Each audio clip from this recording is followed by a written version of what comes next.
Hello everyone! You all probably know now that human life is an unpredictable journey and you never know what's going to happen any hour, a day or a month from now.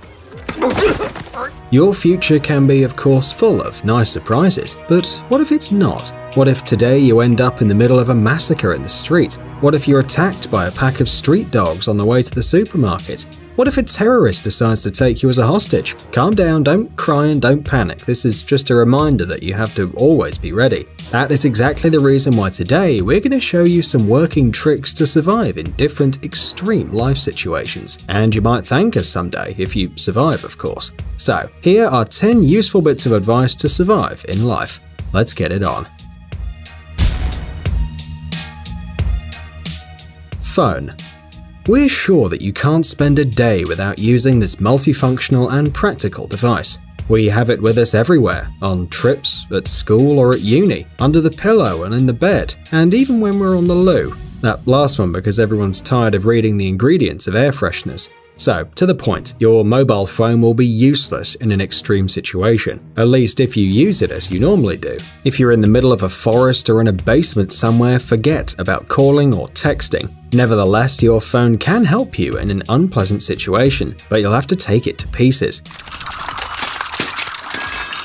But you are ready to do anything to survive, right? So, touch the battery with a piece of wire on top of a piece of paper or pieces of wood and you can create a fire. Use the display to send a distress signal. It has a mirror layer that will reflect light, and of course the metallic parts of the telephone can help you dig, cut or defend yourself if it's necessary. Finding water.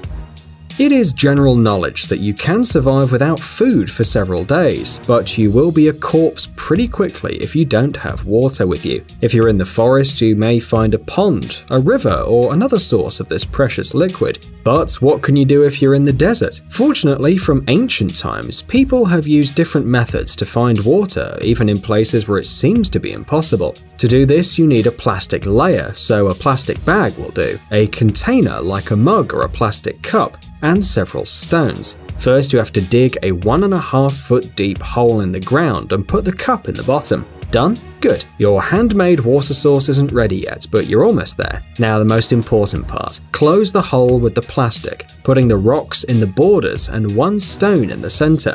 And now you just have to wait. The sun will do the rest of the job for you. Little drops of water will evaporate from the ground in the hole. They'll accumulate in the plastic and drop back in the center, slowly filling the container. And that's it. Now you have this little bit of precious liquid. Self-made dishes.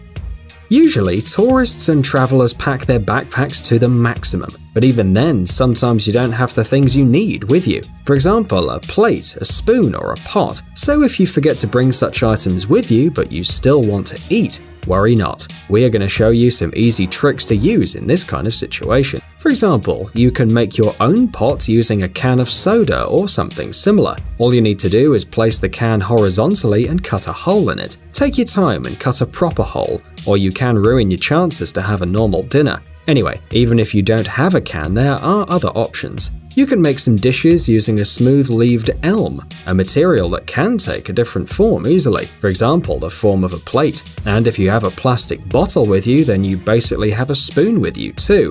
And you can cut it and give it the right form easily. We advise you to use the lower part of the bottle because it will be a lot easier to make it the right shape. How to make a compass. If you are lost somewhere, you have the option to hug yourself and start crying, or you can panic and run in circles, screaming and scaring all the little squirrels around you.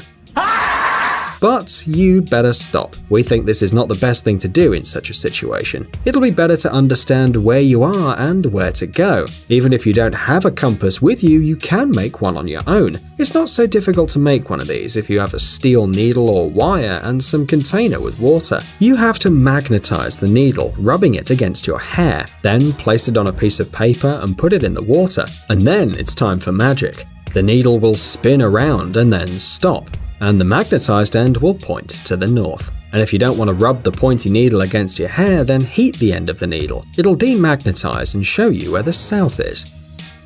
Water filter.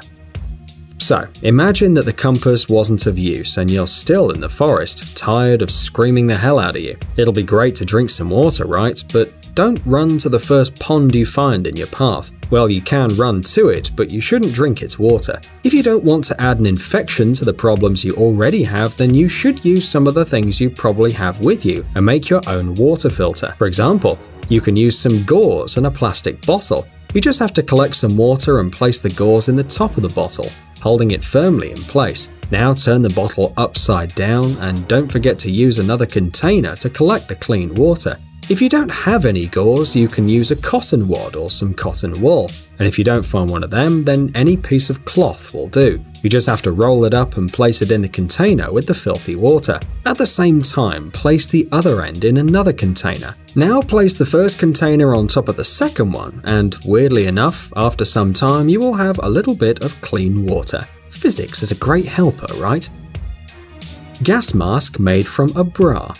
All of you most certainly know that in case of a fire, you have to avoid breathing smoke or you would intoxicate with carbon dioxide. And we have a life hack for you, but don't laugh at it since it really can save your life. Instead of covering your mouth with sleeves and towels, use the underwear of your girlfriend. We mean her bra, and don't listen to her if she says it's too expensive, because your life and health are much more important than a bra. Hold the soft part of the bra to your face, covering your nose and your mouth like a real mask, and that's it. Now you can run away from the smoke-filled building. By the way, if this idea still seems too mad for you, here's another proof that it's not a product of our imagination. In 2009, American scientist Elena Bodnar got an IG Nobel Prize for creating a special bra that can turn into a protective respiratory mask and can be fixed on the head of the user. You can even buy it now. So if you've been thinking about a gift for your loved one, this is the right option. It'll certainly be the most unusual gift they ever get in their life.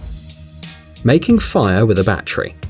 And again, we're in the forest. You already know what to do to get some water, but you should make a fire to warm up and maybe eat something. There are a lot of trees around you, but somehow you don't have any matches or a lighter. Calm down, don't panic. In order to make a fire, you can use the things you have with you. Search the pockets of your bag and you'll most probably find a battery in there. Now let's play detectives and see if you have some gum, or maybe a chocolate bar and foil paper.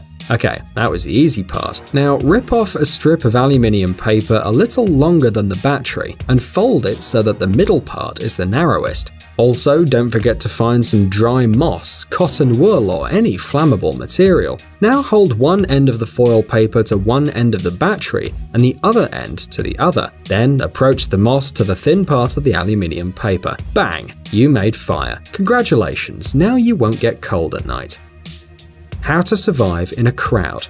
There's no doubt that forests, mountains, and deserts are quite dangerous. But do you know what to do in a dangerous everyday situation? We mean the big city with its huge amount of people, cars, and smog. So, what dangers can await you in a crowd? Of course, it's pretty unpleasant to be in the middle of a crowd, don't you think? Besides, it can be really dangerous if everyone starts panicking for some reason. It's amazing how fast people in a crowd start going crazy. Remember that it's really important to stay calm. In this situation, it's crucial not to fall over. This is why you mustn't run in the opposite direction, stay on tiptoes, or wave your arms too much. Instead, you should mercilessly throw away all the stuff that can catch hold of something. Yeah, it's a pity to lose your umbrella or your new purse, but we believe that your life is much more important. Animal attack. Obviously, man is the king of beasts, but unfortunately, beasts don't know about that. That is why you should avoid them in wild nature. But if you meet a wild animal, remember that you still have some chances, because animals have weak spots too. For example, if a wolf attacks you, you can save your life by kicking it in the jaws, crown, nose, and ribs. If it's an alligator, then you should aim at the eyes. Although we do hope you don't have to fight one of these. You do have other options like running away, climbing a tree, scaring the animal with a shout. By the way, maybe you heard that you should pretend you're dead if you see a bear. You know, scientists still don't know if this method's really useful. Anyway, we don't recommend you to look for this animal on purpose in order to find out if this advice actually works. Handcuffs from zip ties. You've probably seen different villains in movies use these little plastic thingies to tie the arms of their hostages. These are called zip ties or cable ties, and they're really hard to get rid of. Besides, they squeeze the arms pretty hard, so any attempt to get free can cause a lot of unpleasant sensations. But you can rip even the strongest zip tie if you know how to do it. Pay attention to the hands. You have to lift them up above your head and then put them down quickly and open them up at the same time. Done. By the way, you can do the same trick if your hands are tied behind your back. Of course, if you free yourself this way, you'll definitely have some bruises and scratches on your wrists, but it's a small price to pay for your freedom, isn't it? So, guys, what do you think about our advice? Is it useful enough? Don't forget to share your thoughts in the comments below, and of course to give us a thumbs up. We worked really hard for you. Do you like cool and entertaining experiments? Then you have to check out this channel. There you'll find a bunch of useful life hacks and a lot of cool homemade stuff that will definitely catch your attention. Subscribe and learn new tricks to surprise your friends. Thanks for watching. Please like and share the video in social networks, and we'll be right back to you as fast as we can.